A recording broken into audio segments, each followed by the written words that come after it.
Welcome back, everybody, to Freaky Tales podcast. First and foremost, I know many of you were wondering what happened last week, so let me go ahead and shed a little bit of light on that.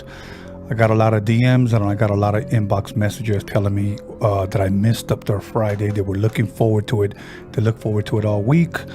We should have two. I get a lot of that, believe me. But one thing that I do preach a lot is your health comes first. Something that was passed down to my mother, from my mother to me, that my health comes first. And with that being said, my good friend John Elkins wasn't feeling well. So you know what we said? It's only a podcast. Stay home, get better.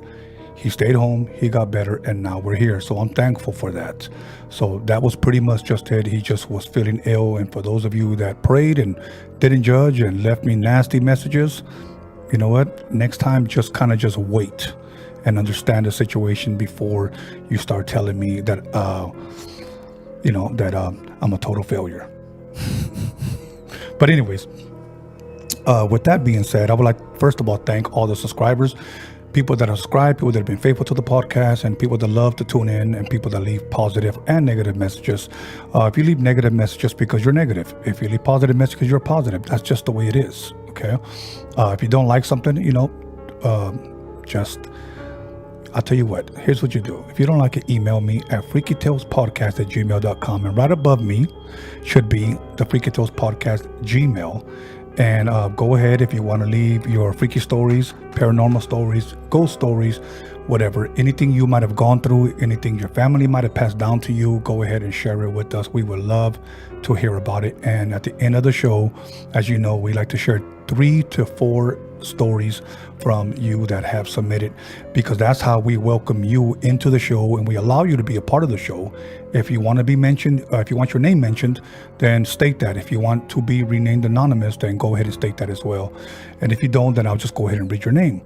Now, below me should be the Freaky Tales Podcast on IG, on Instagram.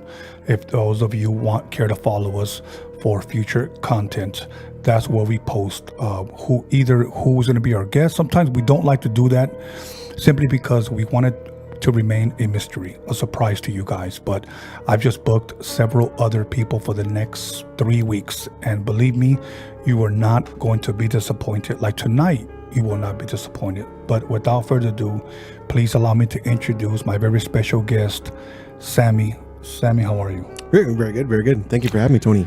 You know what? Well, thank you for coming. For the people that may not know any of your background, first, let's start off with a little bit of your music. Can you shed a little bit of light of your musical background? Yeah. I've been a musician for 17 years. I started playing music. I started playing drums in a punk band when I was younger. Then I picked up the guitar. Then I started playing with a band called the Bad Luck Bandits. That lasted for about a little over 13 years. We split up ever since then, but since then I've been doing acoustic performances. So I just play by myself at different gigs and stuff, and I play a lot of. Last year I went on tour with a band called Rancid and Pennywise. Okay, great. So that's been fun. I know that you also, for the last 10 years, have a background or been researching or investigating on what? Yeah, the UFO topic. Okay. So that I would say that I got started with the UFO stuff primarily because of my interest in astronomy. When I was little, I wanted to be an astronomer. I was always so interested in the discoveries of different planets and stars and stuff. But I was never good with math. And with astronomy, you got to be spot on with math. Really? So I didn't really take that direction as far as the schooling for that. But I just kind of researched it on my own time. Mm-hmm. And I think there was one fact that I'd found that just kind of made me realize, like, oh, yeah, there's other stuff out there. But that one fact was, for every star in the sky, there's at least one planet orbiting it. And then where I'm from, LA, I'm from Northeast LA, we have a very limited view of the stars. But if you go to some place, maybe out like in Palmdale, like in California, where there's not so much light pollution, that starts to kind of blow your mind. You're like, oh, dang, that's a lot of freaking possible planets. Right. And you have to wonder, there must be life out there. And that's what kind of took me down that rabbit hole. Okay. So you would say for about 10 years then, you have been looking into it, researching it. And will you share a little bit about it? What was this passed down or shown to you by any family members, or was this just something that just intrigued you? The reason why I asked that is because I grew up with a father that was pretty much, if I can just if I could pretty much just say, that was kind of his religion. UFOs, platillos voladores, marcianos or humanoids, what he would call them. I remember as a kid, he used to read a magazine called Duda, D-U-D-A. For those of you out there, you guys can Google that.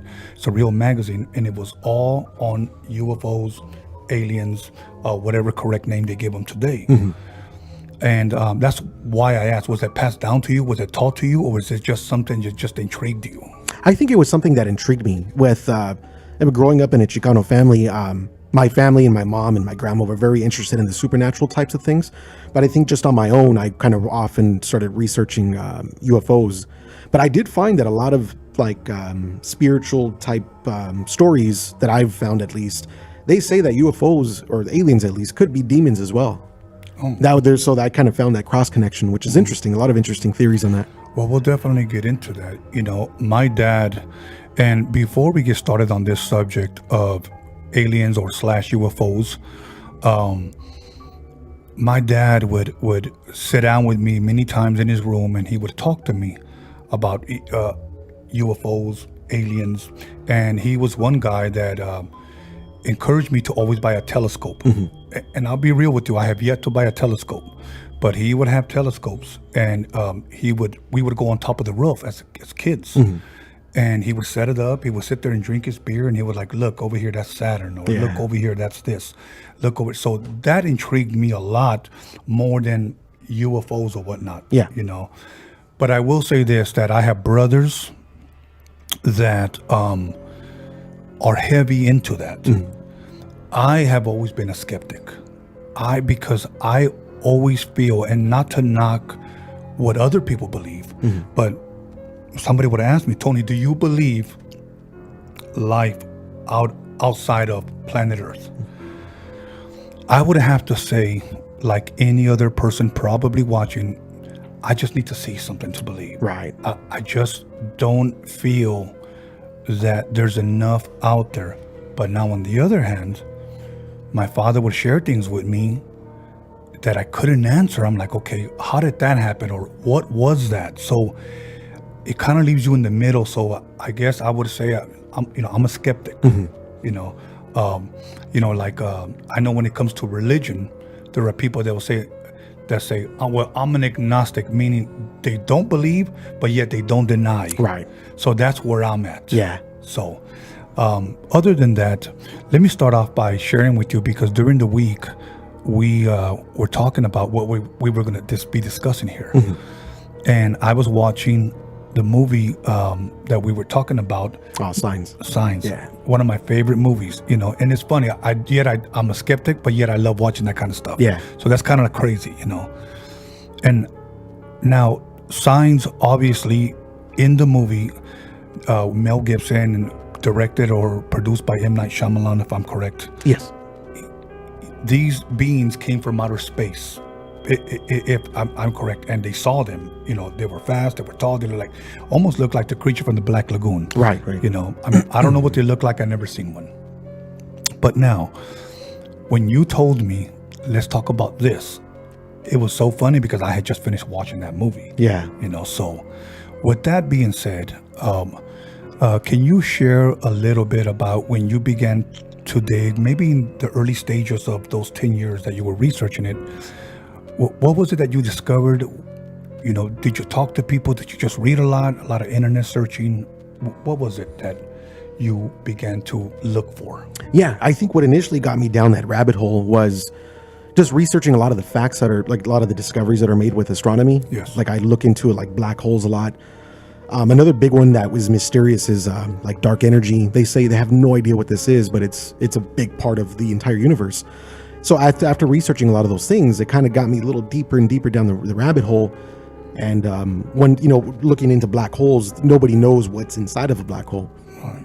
But as I got deeper into this, I found somebody on YouTube who really kind of did it for me. That made me like a full-in believer. But his name is Bob Lazar. Oh yeah. Yeah. So Bob Lazar, he claims that he worked for the government back in the 80s, I believe it was. But he worked on UFO craft. And he's pretty much come out. He was a whistleblower. He came out and wow. He tells his story. But yeah, he had said that the craft that he worked on, so he heard that craft was found in an archaeological dig. Wow. That the aliens have been here for thousands and thousands of years. But his story, if you kind of research the guy, because I'm a skeptic as well. In the UFO community, there's a lot of crazy people out there. Yeah. So you have to weed him out and be good at that too. But if you watch this guy Bob Lazar, he seems straight. Yeah, since the 80s, he's been telling the same story. He says he doesn't like the attention, but yet he goes on big podcasts and stuff. But he seems like a straight dude. So I'm like, man, that's a big piece of evidence. Okay, so if I'm correct and if I read this right, he actually worked at Area 51. Yeah, so I think it was connected to Area 51, but it was a site called S4. Okay, which is one of those secret government type of buildings. And for people like that are whistleblowers and they come out and pretty much start sharing what they did. Yeah. For me, I'm kind of like thinking like, dude, weren't you afraid to get killed? Right. You're going to end up missing death threats. And I don't know, maybe he might have gotten all of those things as far as, being death threats or, if you speak, you're going to get, you're going to end up missing or whatnot. I would not want to be the whistleblower. Right.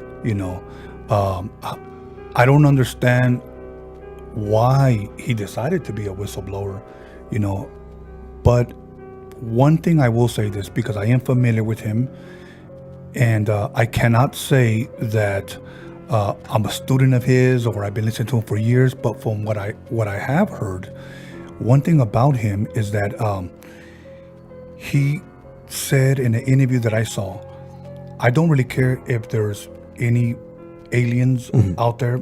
I just love the technology. Exactly. Yeah.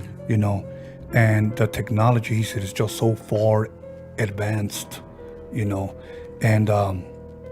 but like I said, I wouldn't want to be a whistleblower. I don't know what you would get out of that, but we're not talking about that. But obviously these things are out there, okay, from what we know of.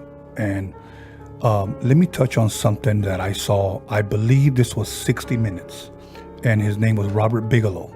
Okay, yeah. Okay. He's the founder of Bigelow Airspace, if I'm correct, in Las Vegas. Yes. Okay. And he actually even has an alien painted on, or a logo on the side of his building. Me and my brother actually went to it. You can't get close to it. You cannot. It's just so fenced off. And but I shot little video of his airspace there. Right. He was being interviewed, and this is what he said. And for you fans out there, I want you to research this. Look up Robert Bigelow on 60 Minutes, or it could be CNN, either or. And the lady asked him this, who was interviewing him. He said, do you think we'll ever make contact with life outside of, I guess, this earth, And he said, no, we won't have to. And she says, why is that? And he said, because they're already here. That's what he said. Yeah. So she said, you mean living amongst us? And he said, yes, living amongst us. He said, they're already here. What intrigued him as a child, he said that his parents witnessed something, and that's pretty much what started. Now, this guy's a billionaire. Right. He's a billionaire. And he even said that he's probably invested the most money than anybody else alive into this investigation, if you will. Right. Okay. Or this topic of UFOs. And now, one thing about him, I've seen several interviews, and just like the gentleman you mentioned, Lazar and Bigelow, they've never changed their stories. Yeah. They've never changed stories. When a person lies, over time, they'll add or take away from their story. Right. Add or take away. Their stories have been solid all the way through. Right. And that's how you can kind of start saying to yourself, okay, then maybe this guy did see something. This guy is a part of something. But that freaked me out when he said they're already here. Right. What is your take on that?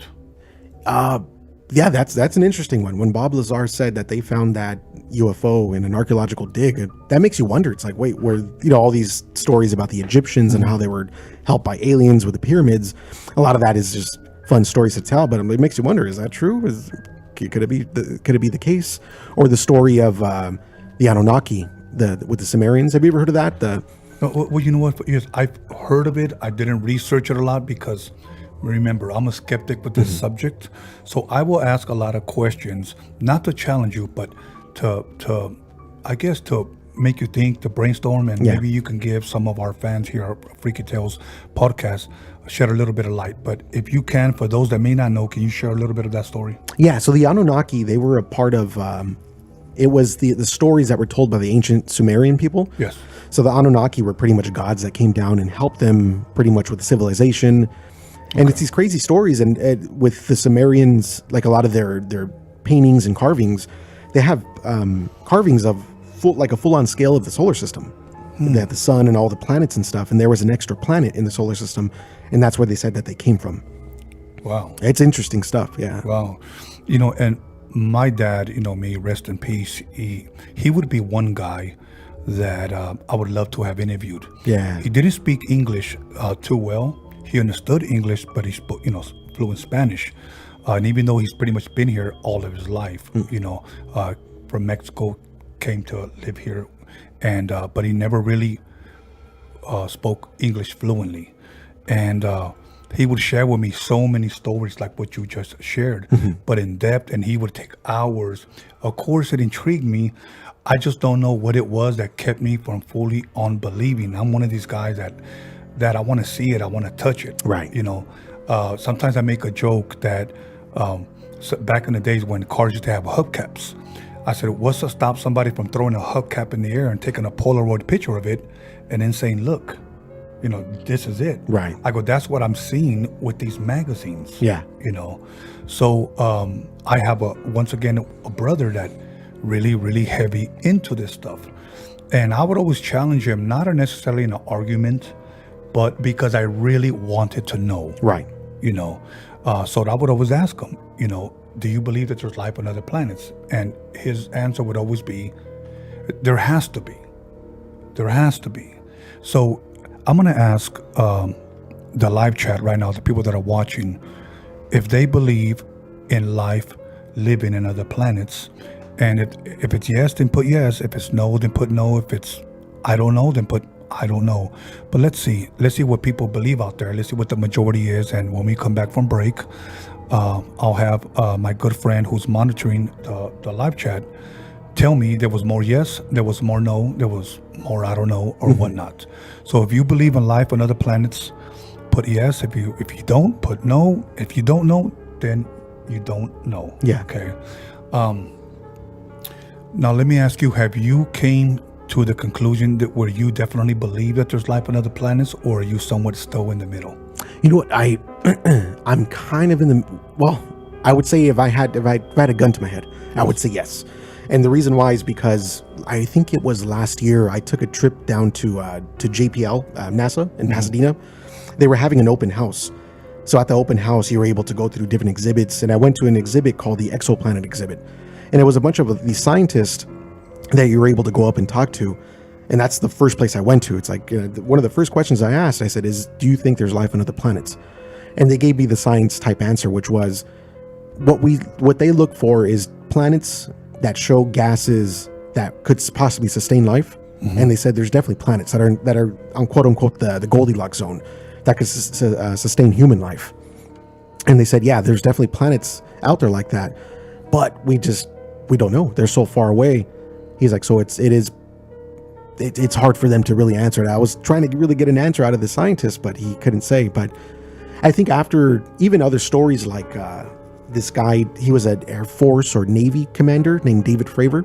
He just came out with the CIA about his story, about his UFO story. But stuff like that, I was like, whoa, okay. Wow. One thing that my dad told me, and my dad taught me a lot. Like he really, really taught me a lot about a very, very interesting individual. And, now that he's gone, there are so many other things as an older man now that I wish I could have asked him, and I wish I could have spent more quality time with him. And some of you that are watching right now that have lost a loved one, whether it's a brother or a sister or a mother or a father, could understand what I'm saying, that you just wish you had a little bit more time to talk and share, because my father was a very, very well educated man. You know, growing up as a kid, you think, you know, your dad, you know, at least I thought, he's crazy. He believes in UFOs and demons and witches and all that stuff. But when people would meet him, they would always tell me, your father's an intelligent man. Yeah. They would always tell me that. And I'm like, in my mind, really? You know, they say that when you're a kid, you think your parents are crazy. You think your dad is crazy. But when you grow up, you come to realize how wise my dad was. Right. So he said this to me one day when he challenged me, because I want to say, show me another picture. I want to see proof. Show me an alien. He said this: all around the world, everyone has experienced something that they saw in the sky. People that don't even know each other, and this is pre-internet, Right. pre-Google, pre-YouTube, if you will, Instagram, Facebook, or whatnot. How can you deny what those people saw, and it's all the same thing? Right. A sign, fire in the sky, or whatnot. Right. And that is what intrigued me and got me thinking. Yeah. Like, if somebody in Africa saw something in the sky and then you saw it here, you guys communicate, it's the same thing. How can you deny that? Right. So somebody in Europe, or somebody in, I don't know, New Mexico, somebody in, you know, China, and they've all experienced this all around the world. How can we deny that? That's the only thing that keeps me hanging on to think, okay, maybe there's something that I don't know. But I cannot sit here and tell you that I've investigated all on my own. Right. But I am willing to listen. So with that being said, there was a movie called Fire in the Sky, if you remember. Just watched it the other day. Yeah. Okay, it's funny. Let me ask you this, and to involve the people watching, in case you guys have seen it, I believe this movie came out in the 90s. Yes. Fire in the Sky. If you guys believe that this story is true, say yes or say no on the live chat. Now, let me ask you this. Do you believe that that's a true story? I personally don't. I found that the real story of the guy that it all happened with, I forget the guy's name, but he went on the Art Bell podcast. Remember that guy, Art Bell? Yes. So he went on there, and I heard that podcast, and he sounded off. He sounded a little crazy. I'm like, I think this guy's just kind of doing it for attention. Of course, I don't know, but to me, it's like he sounded like a kook. Yeah, he did. Wow. See, I'm gonna have to look that up then. Yeah. Now I'm gonna say something on the other side of that. I saw, I don't know if it was a documentary or a special on his story on like maybe one of those A&E channels or whatnot. And one thing that they did say that caught my ear, because I thought he was just some crazy dude that came up with this story, and maybe he passed out on some shrooms or something, you know. But they said throughout all the years till now, everyone that he told and everyone that supposedly knew him, supposedly that their stories never changed. Right. No, this guy, we believe that this guy was telling the truth. Every year or every several years, they would talk to the people that knew him. And then when he finally talked to him, they realized that every year or every other year when he spoke to him, his story never changed. Yeah. So that surprises me now when you said Art, that he was on the Art Bell show and he sounded kind of off. Yeah. Did Art Bell at all ever elaborate or share if he believed him or not? You know, I don't remember that from the podcast. I got to go back and listen to it. But I know Art Bell, he always took an approach as if he did believe his guests. Okay. He just kind of listened, I think. Okay. Which was, yeah, I know some of the stuff that was on his podcast was pretty out there, but he just took that approach, I think. Huh. Okay. Now, have you ever witnessed or seen anything on your own that made you question, like, okay, what's that? Actually I have. And I can't say it's a UFO. Well, technically, yes. I think it was a UFO. It was unidentified to me. But I was with my girlfriend, and we go up to these canyons called the Azusa Canyons, and we go look at the stars. There's really not so much light pollution, so we go up there. We just kind of kick back and relax. And there was this one specific night where we thought we were looking at a star. It was about the same size of a star in the night sky, but it was moving. So I'm trying to rule everything out as this is all kind of unfolding. So I'm inside the car and I put my finger on that star. I'm like, okay, if it moves, then obviously it is moving. I thought it was maybe just my eyes playing tricks on me. So I put my finger and it moved inches away from my finger. I'm like, okay, this object is moving. It's not moving like a plane. I thought it might have been a satellite, but satellites typically move in a straight line, Right. like possibly a jet, but jets again will move in a straight line. But this thing was going up, down, side to side. But that was probably the craziest thing I've ever saw as far as a UFO kind of anomaly. You know, it's funny because I had two experiences. One when I was a kid, I want to say I was in elementary school, and me and my dad were outside with a telescope, and we just happened to witness something that I could have thought was a meteor, Yeah. and it was somewhat diagonally coming down like this, and then all of a sudden it broke off, and then another one kept coming, Ooh, okay. and then this one broke off, and another one kept coming, and then it finally just dissolved. Yeah. So I don't know what that was. You know, my dad had no explanation for it. Yeah. But one thing that it did leave, and I still don't know what these are, it left a trail. It looked like a little rainbow trail in the sky, and it stayed up there for a long time. Really? Yeah, it stayed up for a very, very long time. And my last experience, or my second experience, and my only two experiences that I ever had was, you ever had those pins and they have a laser where you can point and it's like it shoots a laser. Yeah. And you can put it in the wall or whatever, and it just moves. That's what I saw in the sky. That's exactly what I saw as well. Yeah. So, you know, what is that? We don't know. Yeah. You know, I would ask my dad. And one thing that my dad would say that my brother would say, he said, you know, I can't really explain what that is, but obviously it's not of this earth. Right. He said, but one thing he asked me, if you ever see something land, he said, do not approach it. So now that kind of scared me a little bit. Right. Because I'm like, okay, first of all, I live in the city. I'm never going to see anything land. Yeah. Okay. But he said, but I asked him, why would I not approach it? He said, because many of them are hostile and some of them are not. So, you know, I'm thinking to myself, well, how do you know? Right. You know, how do you know? See, keep in mind, I'm the skeptic. Right. You know, so he would always say, Antonio, por favor, te estoy diciendo la verdad. Antonio, you know, please, I'm telling you the truth, you know. Mm-hmm. But my father never really went too in depth with me on how he knew that. And he would share that the Bible talks about UFOs. Mm-hmm. Okay, now, keep in mind, I have studied the scriptures, and I have, for people that may not know, have over 25 years in studying the scriptures, all 66 books, 39 in the Old, 27 in the New. I know the Old Testament was written in Hebrew, the New Testament was written in Greek, some parts in the book of Esther and the book of Daniel, or portion were written in Aramaic, sister language to the Hebrew language. I'm very, very well schooled when it comes to the scriptures because I love ancient history. When I started reading the Bible, I read it as a history book, not as a religious book. Right. And that's why I encourage people, if you're going to read it as a history book first. Right. And go from there. Okay. I told him, look, many things could be interpreted. You know, you can make it fit. So when he read to me a scripture and he said, look, he's talking about a UFO right there. Mm-hmm. I said, Dad, I know what you mean. And it sounds like it. Right. He was reading that when God used Moses to deliver the children of Israel out of Egypt, and he parted the Red Sea and they walked through it. Okay. Mm-hmm. That God led them by day with a cloud. They followed the cloud to the promised land. Oh, okay. I see. Which in reality, walking distance from Egypt should have taken them about 14 days tops. But it took them 40 years. And there's a reason. I'll explain why. But by night, there was a fire in the sky.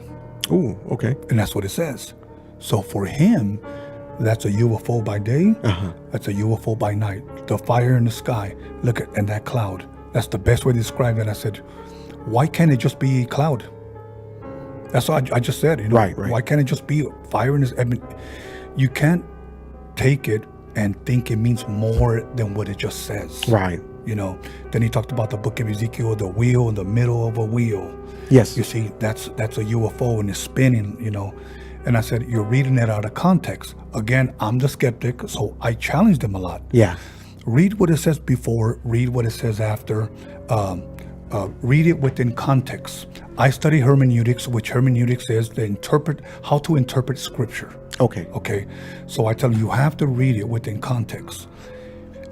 But he would just take just the wheel in the middle of a wheel, and that was it. Oh, I see. Okay. You know, when he said that God would travel with a chariot, that's a UFO. When Elijah was taken up to heaven with a chariot, that's a UFO. Those are all great stories. But again, me being a skeptic, I just saw it meaning something totally different. Right. Now, with the UFO community, they'll just say that's just, the Bible clearly talks about UFOs. Yeah. So, I don't know. Have you heard any of those stories? I have, yeah. And I think a lot of people do kind of take it out of context sometimes.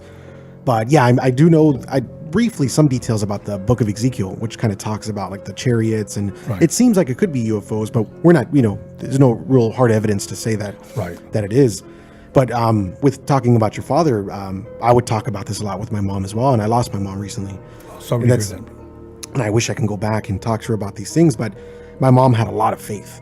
And I was someone at that time who didn't have any faith. And I would kind of had these discussions with her. And I would try to challenge her. I'm like, hey, Mom, if there's UFOs that are discovered sometime in the future, will that change faith? Will people stop believing in God? She's like, no, that just means God made him too. She always had these quick, witty answers. I'm like, oh, man, okay. But she was a very wise woman.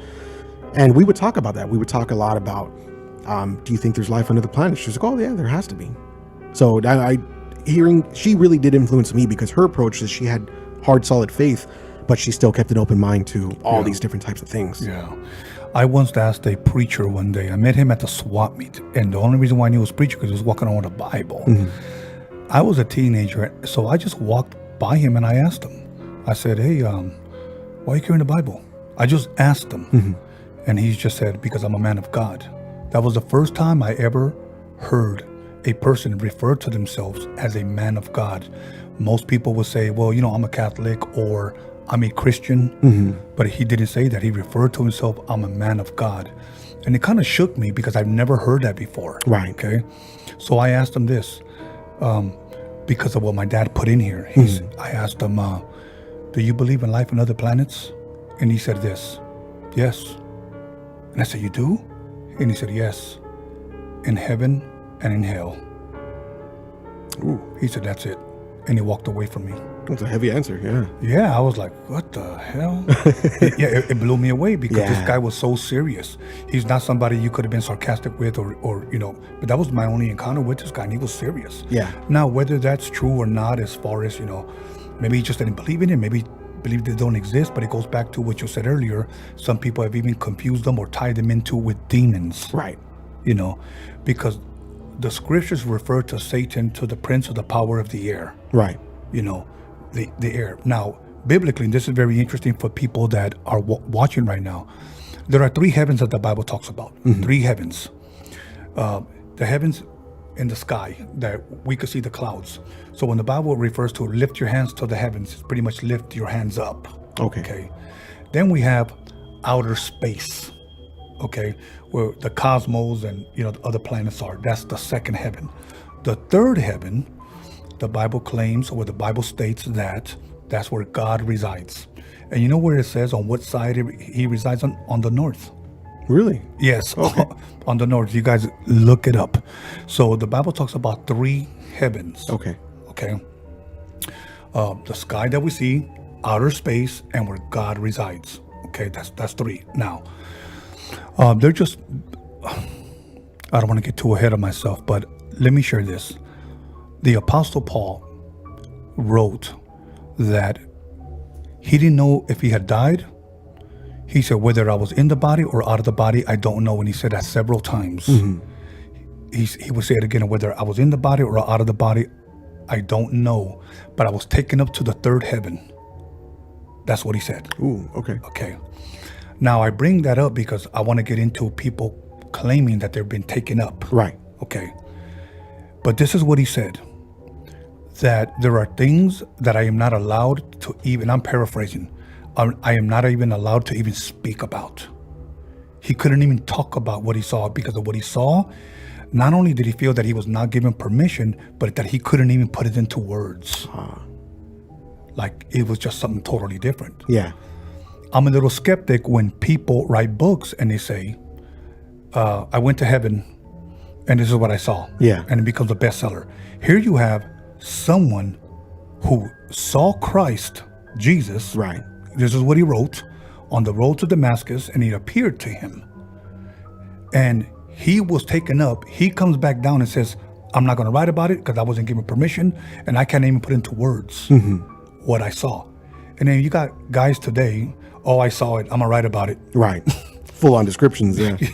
So I'd rather believe Paul than the guys today. Right. Now, are you familiar at all when people claim they were taken up and possibly abducted, or they seen things, or they did experiments? Are you familiar with any of those stories? Yeah, well, aside from the Fire in the Sky one, there was another one that was pretty interesting. This one, I'm iffy about the abduction stories, but this one seems legit. But it's a story about a man and a woman, husband and wife, named Barney and Betty Hill. And they were from like the New England area, the East Coast. And I think their story took place in the 60s, if I'm not mistaken. But they said they were abducted and they disappeared for a few days and just dropped back down. And there's recordings of them on YouTube. I think I found some of the recordings, and they're like screaming in terror, just remembering a lot of the details that had happened. Wow, that one's an interesting one. Wow, another interesting movie that I thought. There's only one part that I want to bring up, and that was Contact with Jodie Foster. Oh, that's another. I just watched that about 2 days ago. Yeah, it's another good one. Remember when at the very end where she just dropped? Yeah. But they said if I'm correct with the time, there was like 2 hours of recording. There was 18 hours. 18 of time hours. That just went missing. Yeah, I think if something like that were to happen, it's going to be instant in our time, like it was in the movie. She just fell straight down. Right.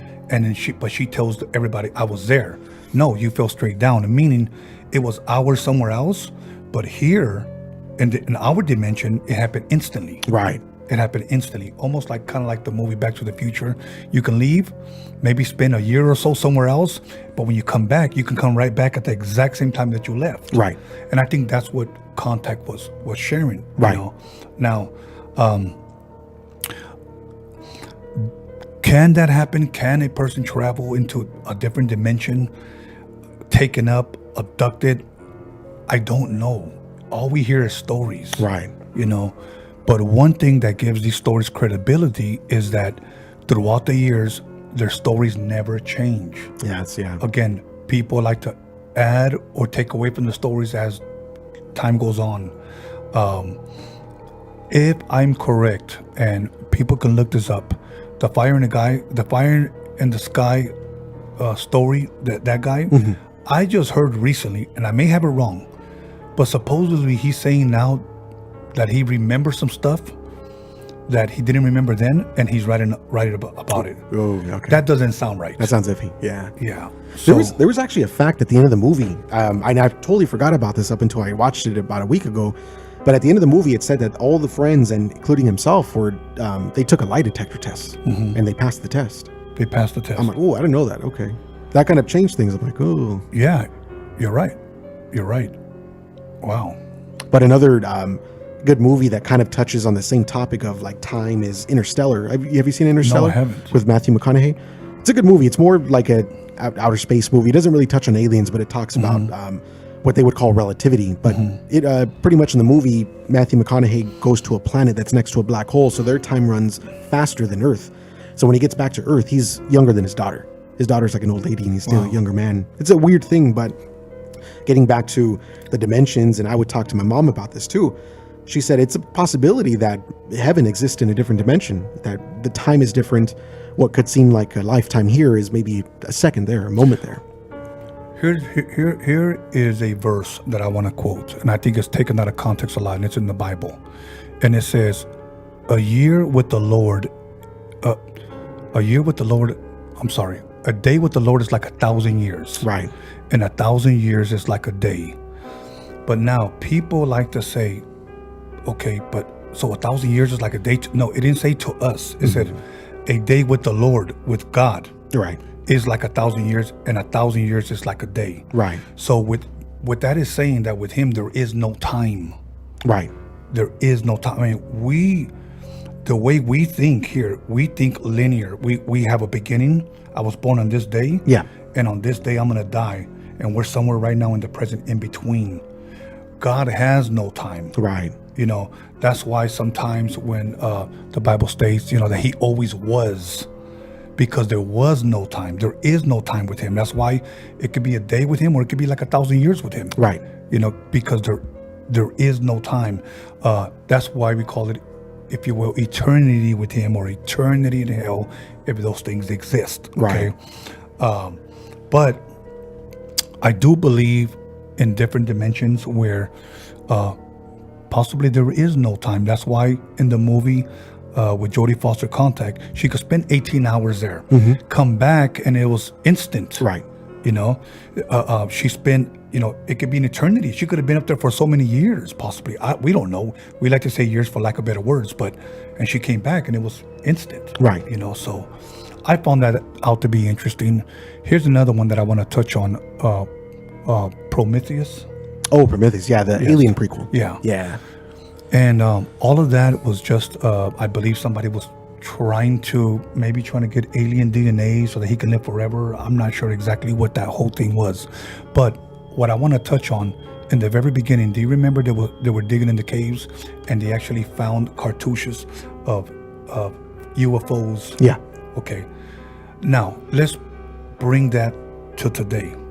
Many people have told me that there are many ancient Egyptian artifacts, what we would call hieroglyphics, and they would say that you can see the ancient Egyptians pointing to the sky, and here you would see either a fire, you would see a cloud, or you would see a UFO or something like that. Right. Are you familiar with any of those things? I am. Yeah, I do a lot of research on like ancient civilizations and their influence with what they would call the sky people. Yes. And you see it everywhere. You've seen it happen with the Egyptians, the Aztecs had a lot of that stuff too. Yeah. And it's the weird thing about them too is a lot of the pyramids were in the same structures, the same set up the same ways. Yes. It's almost as if they were given blueprints.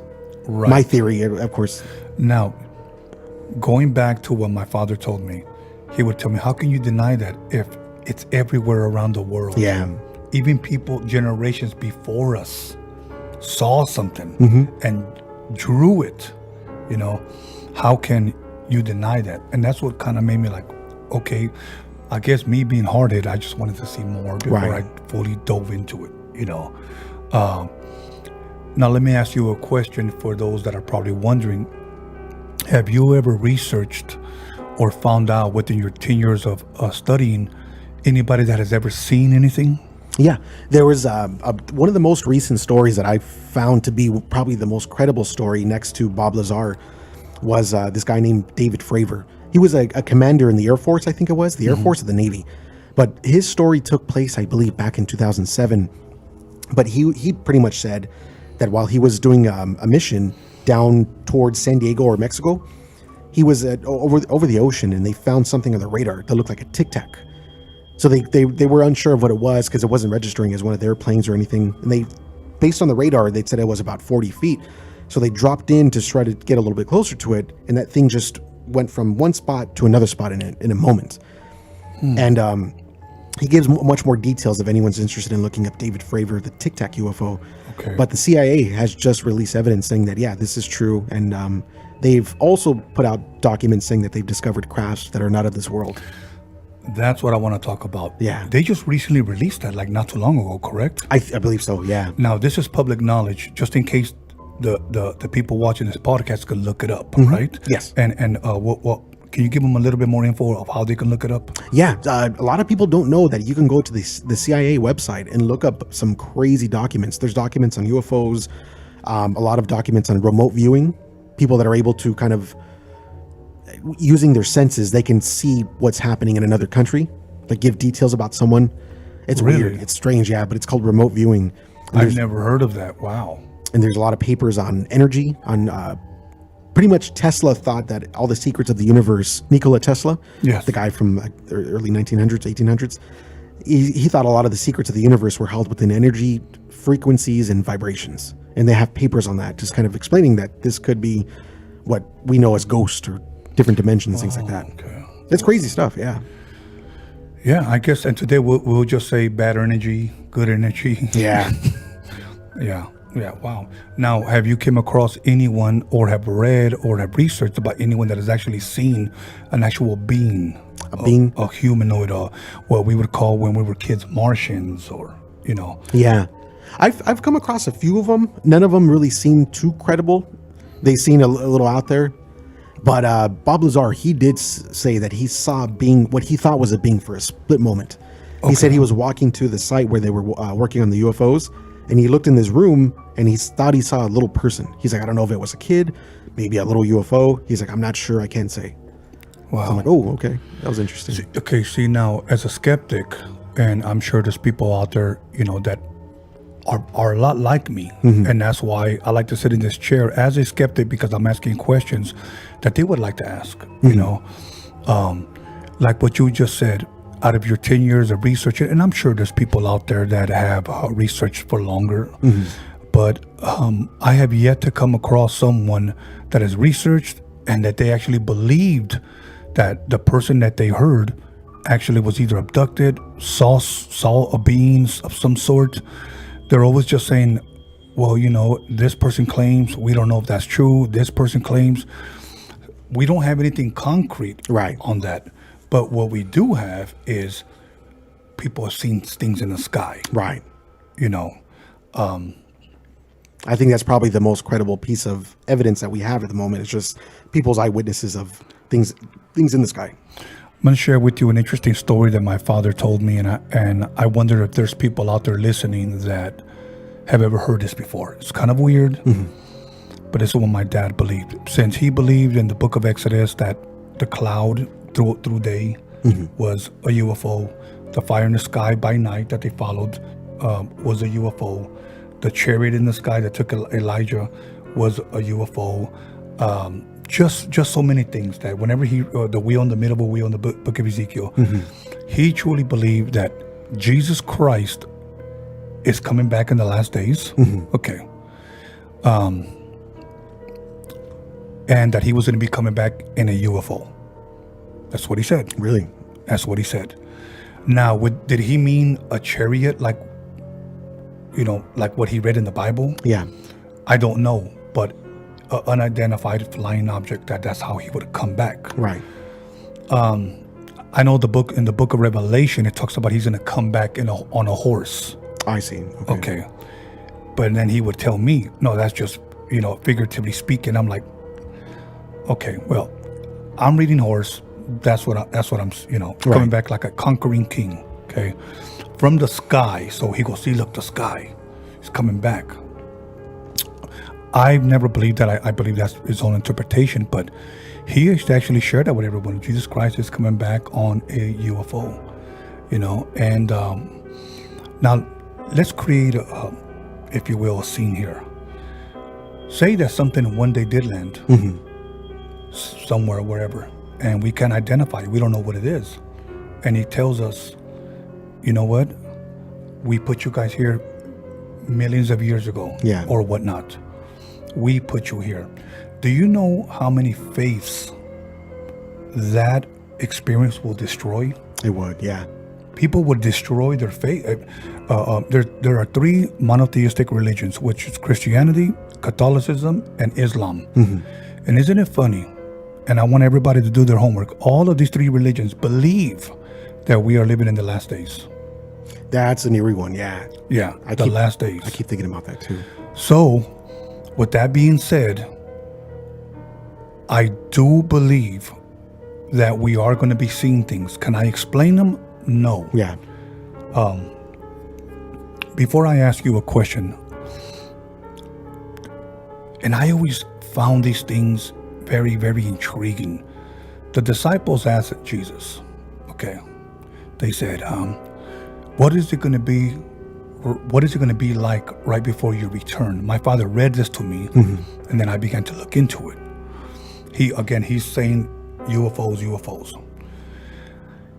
If I'm correct, Genesis 11, or if not, look it up. It talks about the Nephilims. Okay. The Nephilims, giants that were on Earth at that time. Many people believe that they're the ones that helped build the pyramids or helped Noah build the ark or whatever. Right. Okay. But it talks about that the sons of God came down, and if you will, I'll paraphrase it, but you guys can look it up. I believe it's Genesis 11, or that might be the Tower of Babel. But look up the Nephilims, and it'll lead you to the scriptures in the book of Genesis. Yeah.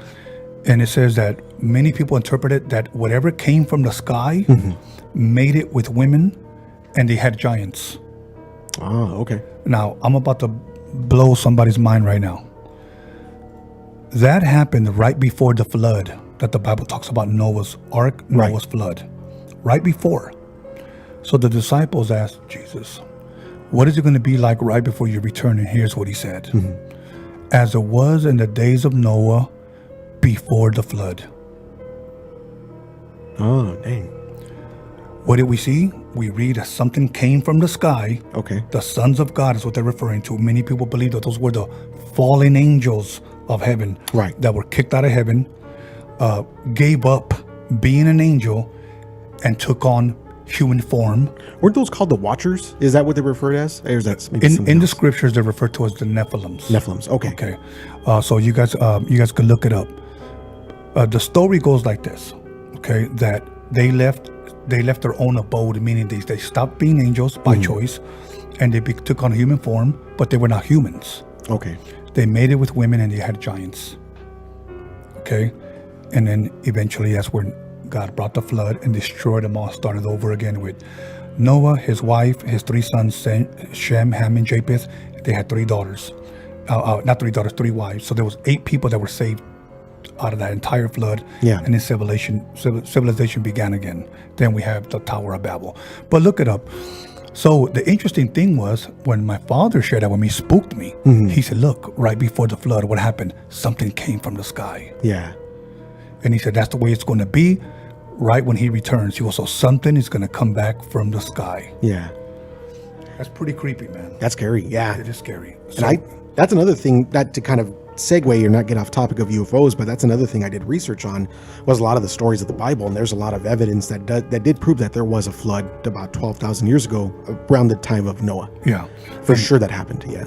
And that's even by Native Americans. Many of them believe that there was a global flood. Yeah. A story throughout ancient civilizations has always been told that there was a global flood, whether people believe that there is a God, whatever, but there are ancient artifacts, even hieroglyphics, ancient writings all over the world that there was a global flood at one point. Now, whether it was Noah's flood, I'm just throwing it out there for people to make up their own mind. Yeah.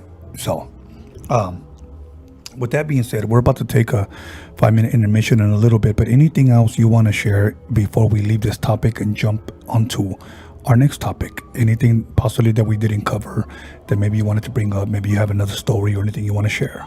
Yeah, no, I think in closing, exactly what we're talking about now, that's after about 10 years of doing deep dive research into this topic, that's what I've come to the conclusion that there is a connection between UFOs, that kind of phenomenon, and religion. Yeah, yeah. It seems like they're intertwined. Well, from the very beginning, many people believe that the Tower of Babel, their first king was a man named Nimrod. And they all spoke one language. And according to the scriptures, that God had told them to be fruitful and multiply. In other words, spread out. Go to the ends of the earth, meaning north, south, east, and west. But they decided to all stay together and build a city. God never told them to build a city. So they built a city there. Okay. Where does crime mostly happen? In the inner city. Right. Okay. They built a tower. God saw their unity was so strong, so he came down, destroyed the tower, and confused their language. And the people that were able to understand each other went here, other people went here, other people went there. Think about this. There were many, many stories, many books about the Tower of Babel, Nimrod and his wife, I believe Semiramis. And one thing that many people believe that religion started there, not a relationship with God, but religion. Okay. Now, think about this for a second, then we're going to go to break. Okay.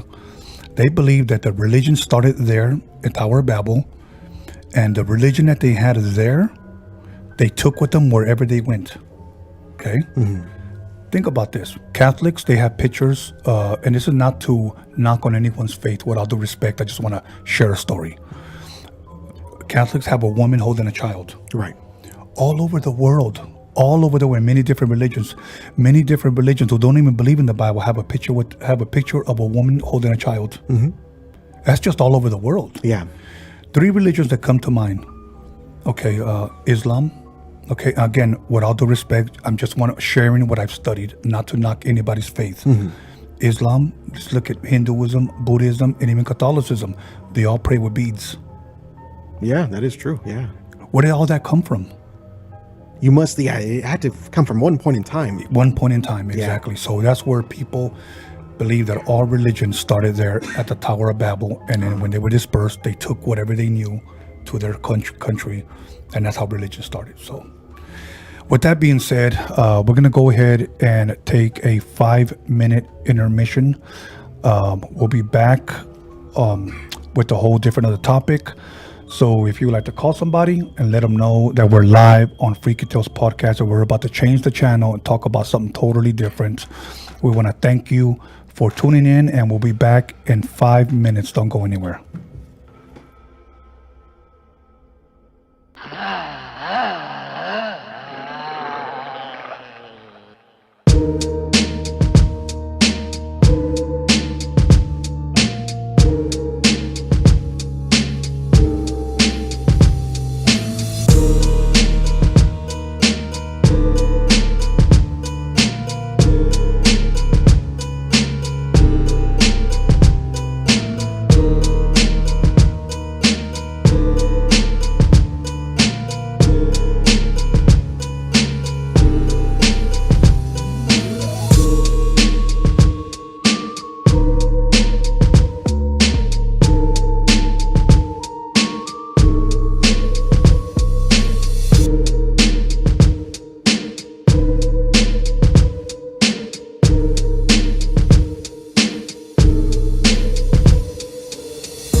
Welcome back, everybody, to a Freaky Tales podcast.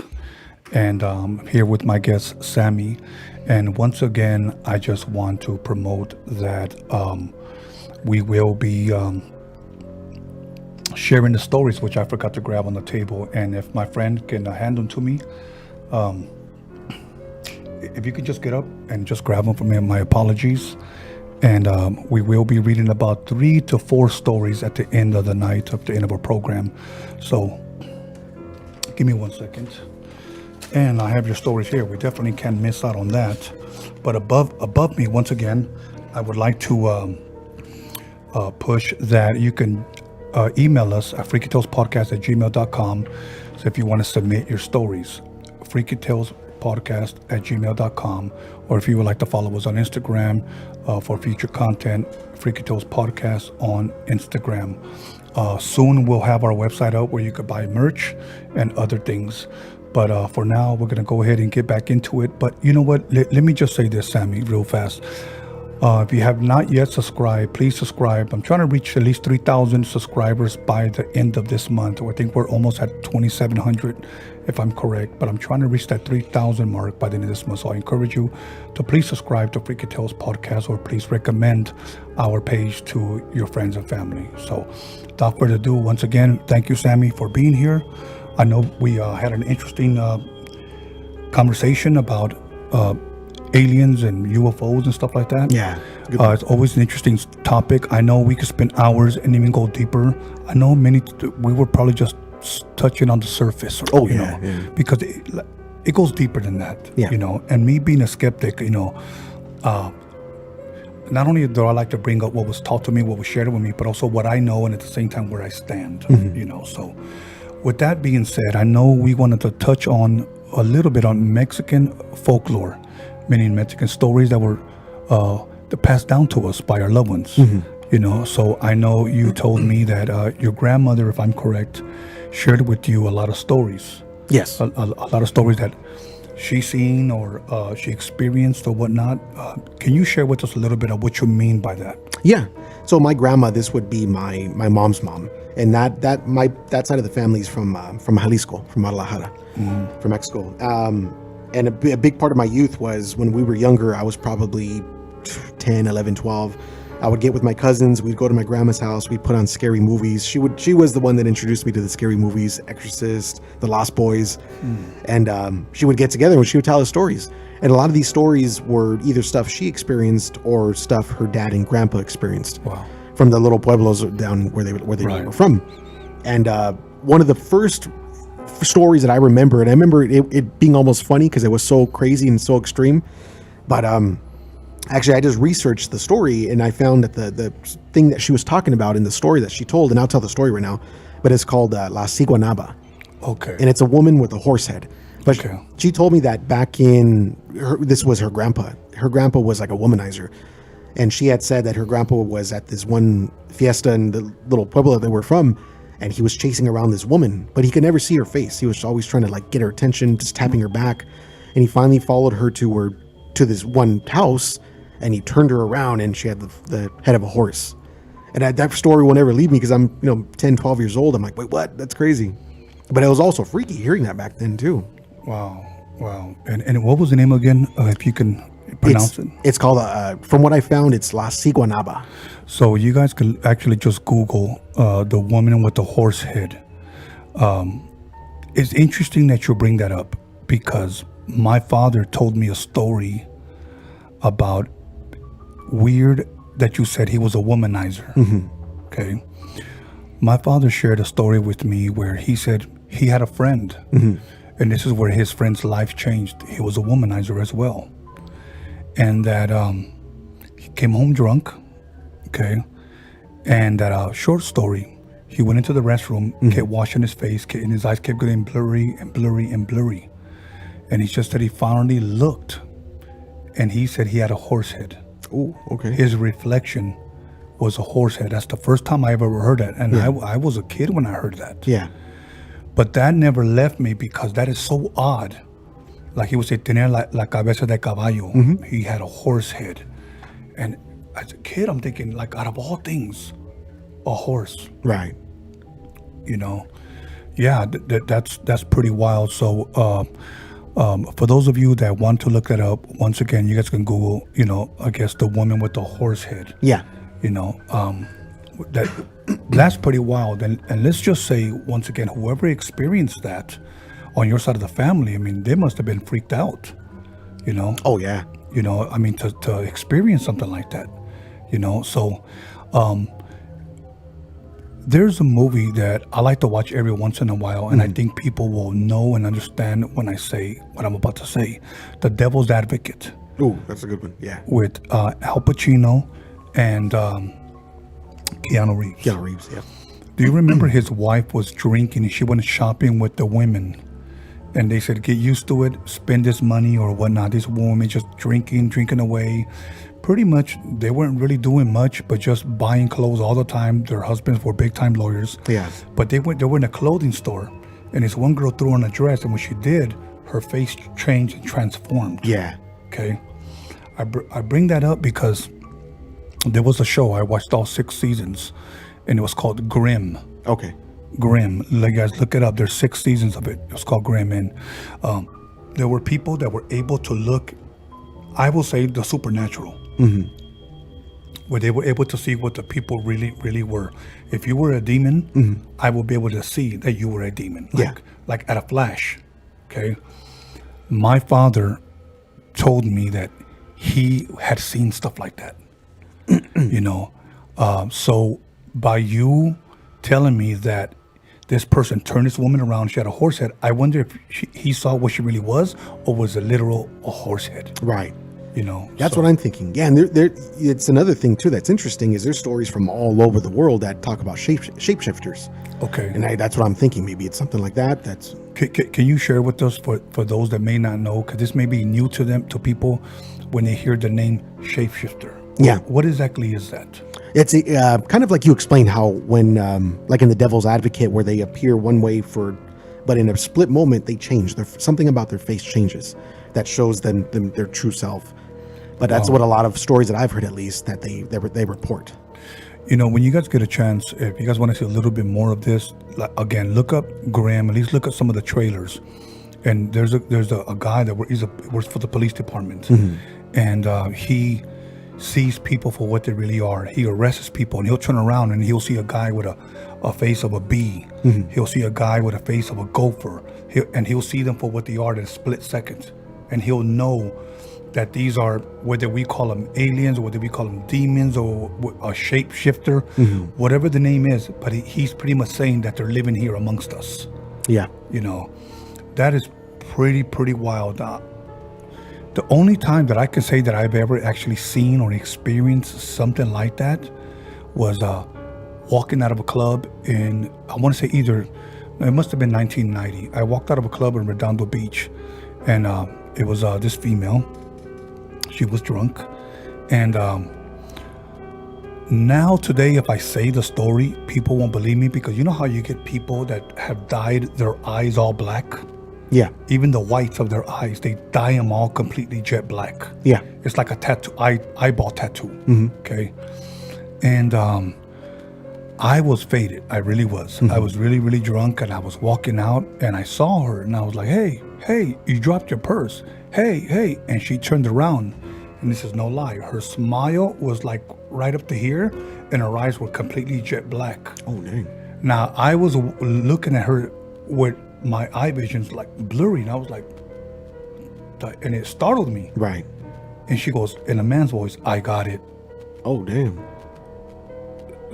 So I didn't know what to think. Now, when I try to explain that to people today, people say, well, maybe she was just one of the first ones that had her eyes dyed, and I can't explain her mouth. If people have seen that movie Fright Night, the old school movie, I believe it was Fright Night, when his girlfriend Amy, she has her mouth all the way to her ears full of teeth.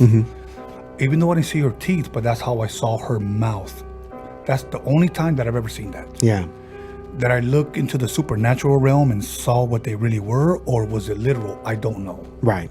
I don't know, but that's about the only time. Anything else that your grandmother shared with you? Because I know you told me that you had several other things that you wanted to share with us. Yeah, I think another story that she would tell us that really stuck with me too was the story about a black dog. Black dog? A little black dog. And the story, as she told it, I believe it was her grandpa or maybe her dad. I don't remember that detail, but they were riding from their ranch in Mexico to the nearest store to go get more beer or tequila, whatever they were drinking. Right. So she said in the story they were all drunk, and as they were riding back, there was a little black dog that kept following them, and they were being all drunk. They were messing with the dog. They were throwing bottles at it, throwing things at it, and the dog stops, and the back part of the dog stays at one place, and the front part just keeps stretching. I mean, I remember this story vividly. I'm like, what the heck? So it was a stretching black dog. And I did a lot of research on this because actually I wanted to take her stories and write them into like a little book, put it on Amazon. I was going to draw little pictures to go with it. So doing more research on the first story about the horse lady and the black dog, these are stories that are happening all around the world, specifically Ireland. There seems to be a big connection with Ireland and Mexico. Really? With a lot of the folklore, yeah. Like La Llorona, they have their own version of La Llorona out there. Right. It's interesting, yeah. Wow, it's funny you said that because you just reminded me about something that my dad was saying. He mentioned something about Ireland as well. Yeah. Wow, that's pretty wild. See, and that's why I wish that, again, my dad was still here, because my dad knew more than anybody that I have ever met when it came to these subjects. And not just about aliens, but about religion around the world, about stories like this. Yeah. He would share with me. I'm going to share with you something that, once again, I like to be very, very careful, because I don't want anybody to think that I am, if you will, looking down or talking about either their faith, their religion, or whatever they may practice. But I'm only sharing it simply because it has been shared to me. This is something from the Native American community. Okay. I won't mention the tribe that my friend is from. Okay. But here's what he told me. He said, when he goes to the reservations, he says, I won't go out at night. He said, I will not go out at night. And he's terrified. I said, why? And he goes, no way. No way. Now, I'm sure maybe other tribes see things a little bit differently, but I'm only sharing what he told me about his tribe. Right. And he told me, have you ever heard of a skinwalker? And I said, no, because I didn't. And he said, okay, other tribes or other people will call them medicine men. Okay. He said, but let me tell you what a real, true skinwalker is. He says, now this is what he believed, okay? Yeah. He said that these skinwalkers can turn into animals. Yeah, okay. So are you somewhat familiar with, maybe you've heard what I'm talking about? Yeah, I've heard some of the stories. Yeah. And I said, really? He goes, yes. And I said, so, me being a skeptic, I asked him, so you've actually seen it? And he goes, no, but I know it's real. He goes, I will not go out at night at a reservation. And I said, I mean, that kind of intrigued me, because now I'm thinking to myself, well, I want to go see. Right. But he told me, he goes, you don't want to go, man. I'm telling you. He said, during the day it's safe. Because, but the skinwalkers, some of them turn into wolves, some of them turn into dogs. He said, all kinds of stuff. Yeah. And I said, now, do you believe it's like a real transformation, or do you think it's a mental thing? Or he said this, but he also said other people would disagree with me. I get it. He says, I believe that they truly transform themselves into animals. Really? That's what he told me. Again, so I'm sure somebody's probably hearing this. No, that's not true. I'm only sharing what he told me. I didn't see this.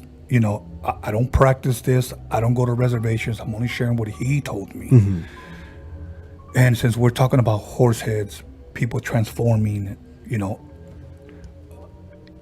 I just think that within itself, for me, is a freaky story. Yeah.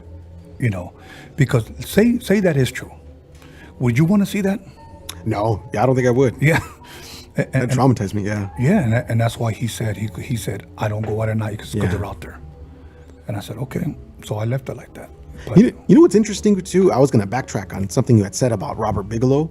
If I'm not mistaken, I think Robert Bigelow owns a ranch in Nevada. I think it's in Nevada called Skinwalker Ranch, where a lot of weird things happen right there. I wonder why he would call it Skinwalker Ranch. I think there's been reports of skinwalkers in that area. Maybe it's probably next to a reservation. Right. In that part, I believe it's in Nevada or maybe Utah.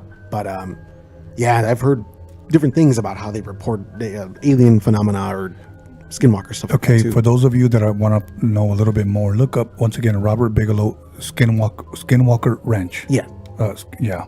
Wow, that's pretty wild. You know, when I hear stories like that, it intrigues you, but at the same time, you say to yourself, "Do you want to see it?" Yeah. You know, do you want to see it? You know, since we're talking about strange, crazy things like that, I read books. I do a lot of reading.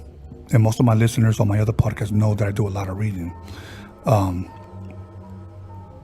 I read books where people have claimed they've seen angels. Okay, angels. My dad and my mom have never said that they've seen angels. But my dad has said he has seen the devil. My older brother has said he's seen the devil. Really? But before we get into the devil, let me go ahead and share something about what I wanted to tell you right now about angels. Biblically speaking, in the Bible, whenever an angel appeared, whether it was a regular angel, which was just a messenger who delivers messages, or whether it was a seraphim, whether it was a cherubim, whether it was an archangel, there's different ranking angels. Just like I believe that there's different ranking demons. Right.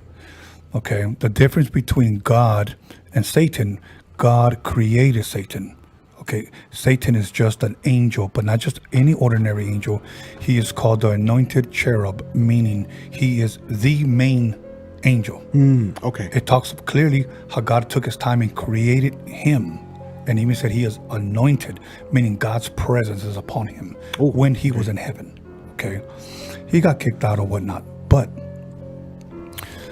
people write books today. Oh, I seen angels. They were beautiful. It was a little baby with wings and a harp. Okay, let's knock that off. They don't come like that. Biblically speaking, every time, even a man of God in the scriptures, whether he was just a prophet or a disciple, whenever he saw an angel, you know what he did?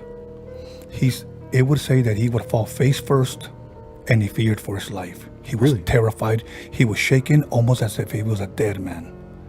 Because these are things out of this world that the normal eye doesn't see on a daily basis. Right. So now you're seeing something totally supernatural that man has never laid eyes on before. You see them, you fall, you're terrified. And if it was a real angel, you know what it would say to this man of God? Fear not, and it would touch him. And somehow that would comfort them. Now he can communicate with this angel.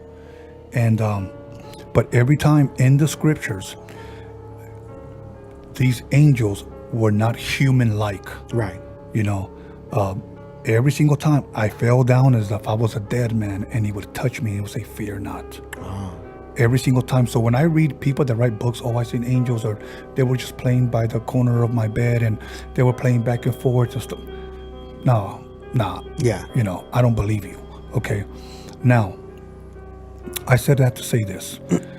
When I hear devil stories, it's always that que se me pareció el diablo.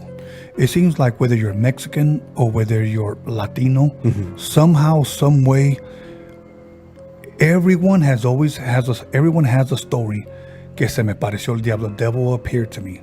Now we know, according to the scriptures, that Satan is not omnipresent, meaning he cannot be everywhere at the same time. Right. How he travels, we don't know.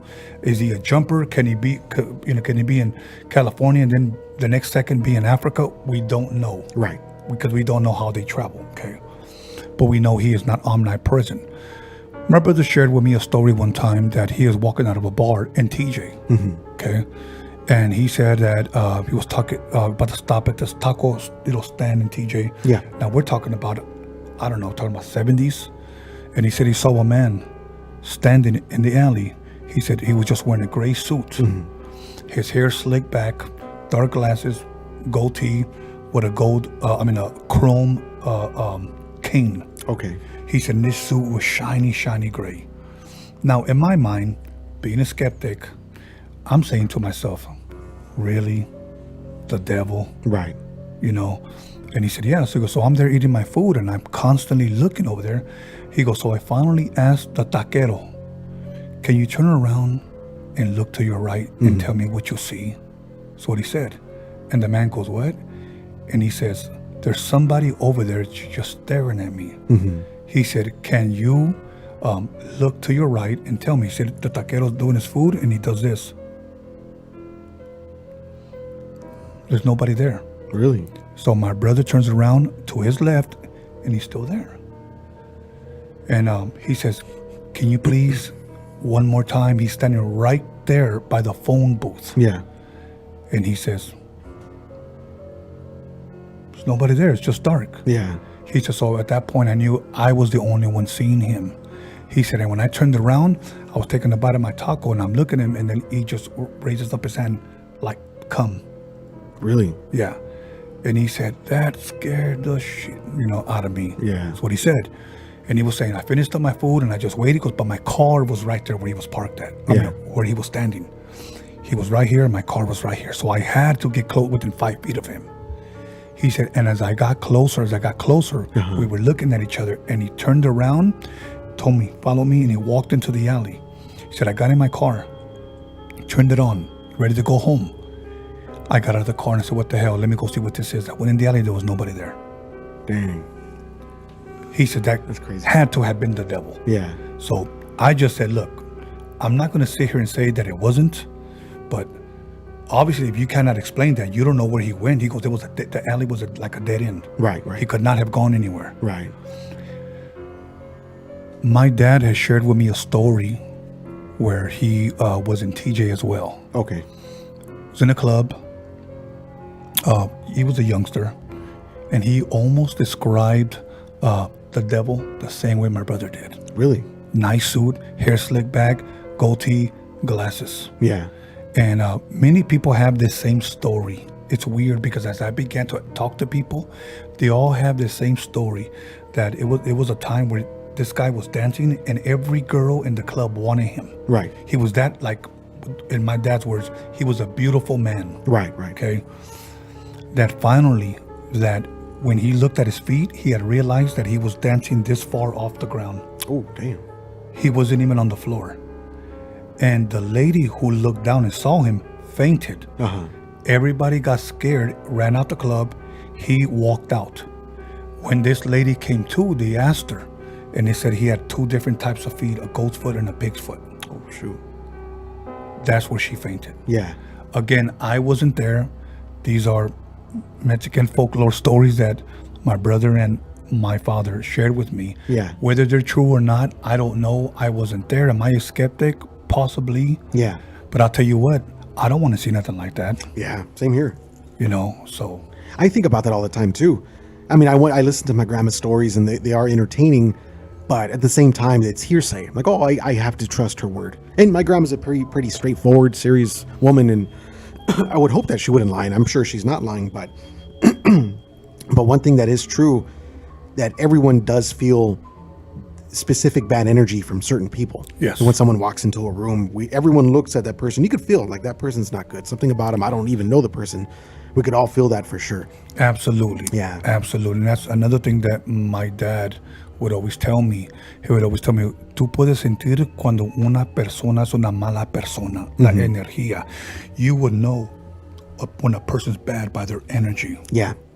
And it's very, very true. There are just some people, even today, and that people that I know in this music industry that I just won't go around. Yeah.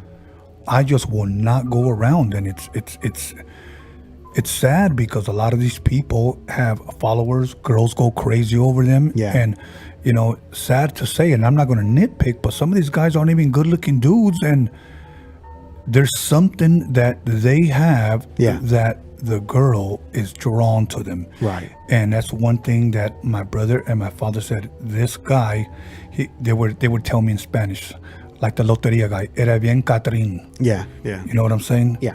And it was very dressed, respectable, the way he carried himself, and in the music industry, I see that a lot, that there's a guy that stands for possibly for nothing good, and girls are drawn to that. Yeah. Like, I don't get that. I don't understand that. But hey, maybe it's a supernatural thing there. Yeah. That we don't know, I've seen that, yeah. All my 17 years of music, there's certain people, certain dudes who are like, what's special about that guy, He's not good looking, but he just attracts a lot of people. But at the same time, after being around people like that too, they give me bad vibes. I'm like, there's something not good about that person. I'm gonna keep my distance. I have met people, and a lot of people have told me this, that you're a good man. A lot of people have told me that. What that means exactly, I don't know. Do I fall short? Yes. Do I have imperfections like a lot of us? Absolutely. Yeah. None of us here are perfect, okay? I understand that, but I've met people that have told me, you have good energy, you're a good person. I could see it, I can feel it. Tienes un buen corazón, tú tienes una buena alma, you have a good soul. Yeah. People have told me that, okay?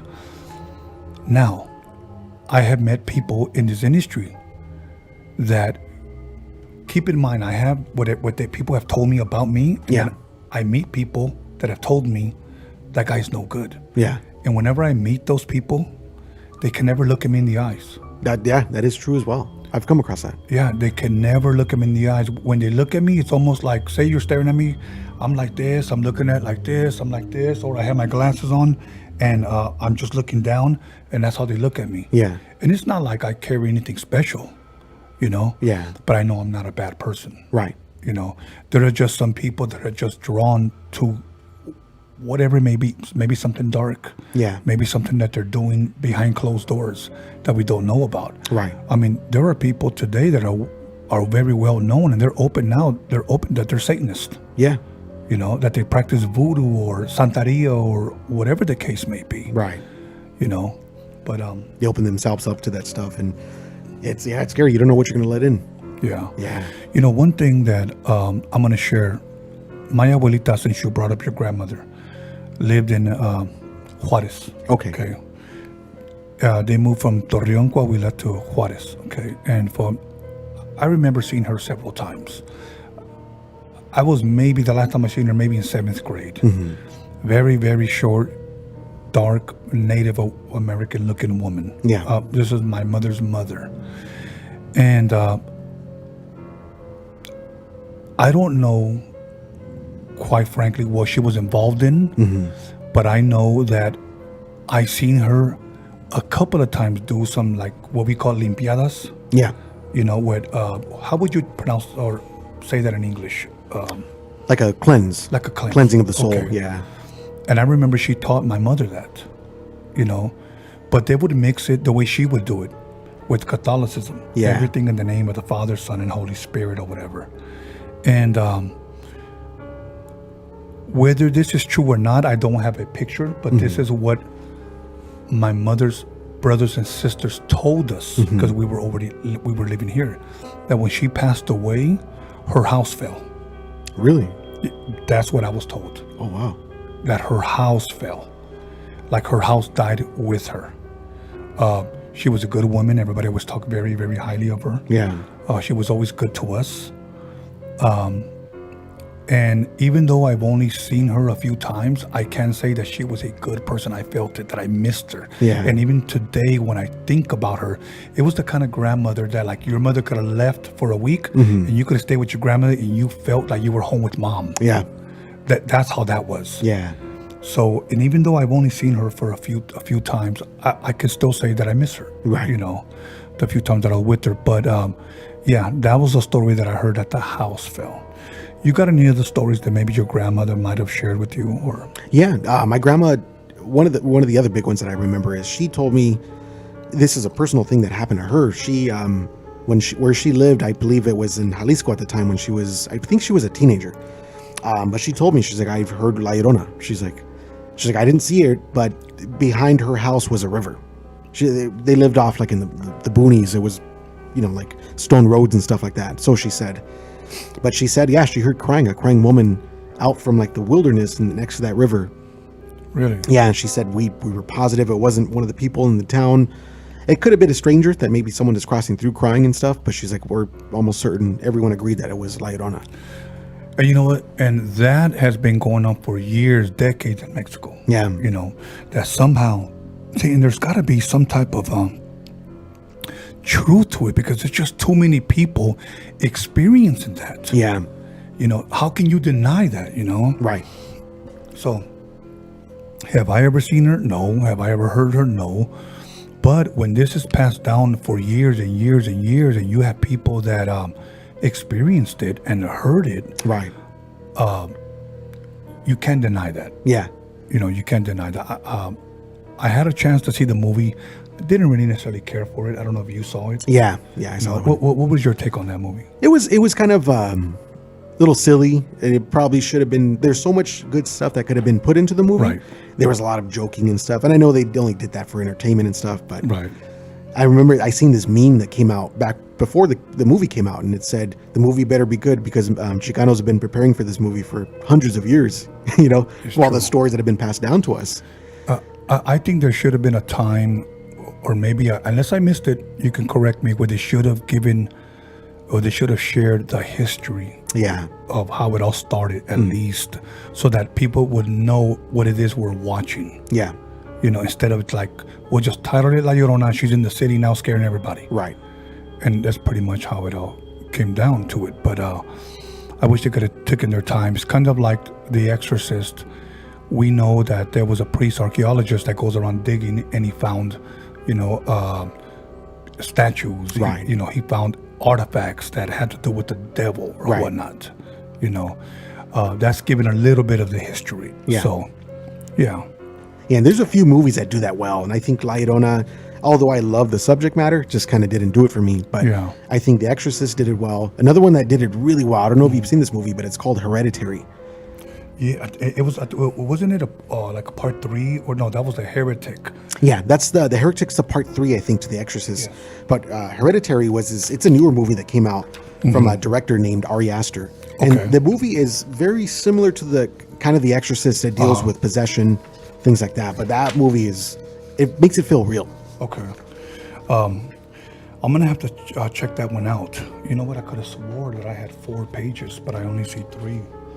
But maybe I might have left one inside. But okay, we're just gonna go ahead and share, and then we'll come back. Meanwhile, I want you to brainstorm and think if there was something else you wanted to share. Okay. But I kind of want to get into some of the letters here. A lot of people wait for this because there's just some of their stories. Yeah. The bad thing is sometimes it's the printing here is so small and it being so a little bit dark in here, it's kind of hard to read, and there's some typos, so please bear with me. But this one is from Candace, okay? So here's her story. It says, "Hi, my name is Candace. I'm from Bakersfield, California. I want to share some experience that I had at a visitor center in Gorman, California, called Vista del Lago Pyramid Lake." And in parentheses, she put, "If you want to name the place, go ahead. I was working nights in the office area, and behind the wall, there is a staircase that goes upstairs to the supply storage area. As we were sitting and talking, we hear footsteps like if somebody was running down the stairway heavily. There is a bulletin board that is on the wall at the bottom of the staircase. As we hear the footsteps, we also hear the bulletin board rip off the wall. Mind you, this bulletin board has been held on the wall for many years. How could this, or why would this board rip right off the exact moment when we hear these footsteps run down the stairs?" So there's a little portion left. So obviously they hear somebody running, and they hear this bulletin board at the same time rip off. And they said, mind you, bulletin board has been there for years. This is her end of the story right here. "Also, working there, I seen shadow figures while vacuuming, and I have heard my name being called while double checking and making sure we are good to set the building alarm before leaving. The restroom inside the building would open and or slam on their own. Even the stalls, not all the time, but would eventually unexpectedly. Doing research, I found out that people have seen an Indian lady that supposedly haunts the land area. There also been boat accidents, people drowning in the lake, which could possibly have an impact on the activity around the building. I have more experiences, but this is a few encounters I have here." And this is from Candace from Bakersfield, California. Wow. Anything you care to share? Care to elaborate? I know she's not asking, but she hears footsteps. A bulletin board is ripped off. Usually when I hear stuff like that, here's what people have told me, that many times that there are hostile demons, Right. and then some that are not hostile. I don't know how you could be a demon and not be hostile. Yeah. So it's very, very hard to elaborate because we're just giving such a small portion of the story. Right. Obviously, she said that there's been drownings. People have, that have to do at the lake. People believe that. Some people believe when you die, you go to heaven. Some people believe when you die, you go to hell. Some people say no. There are spirits that don't want to go anywhere, that they just stay around. Stay here. Yeah. I don't know. What do we call those spirits, entities, ghosts? I don't know. Yeah. So I'm going to let you, if you can, read this one. Yeah. Sure. Let me make sure that that's not the same one. No, that's not the same one. This one's from Jorge Arizon. It says, hello, Tony. Recently, I had a dream that I was moving into a basement with 2 other roommates. As I was walking down the stairs, I saw the roommate who had arranged moving into this place standing over a pentagram type painting. Sorry, I'm having some trouble seeing. On the concrete floor, talking to the other guy, saying that this was the spot where the previous occupant had killed himself. Wow. I was pissed off that he had not disclosed this to us prior to moving in. Before I could say anything, the landlord, a very old lady who lived upstairs, came to talk to us. During the conversation, it is established that there were only 2 rooms in the basement.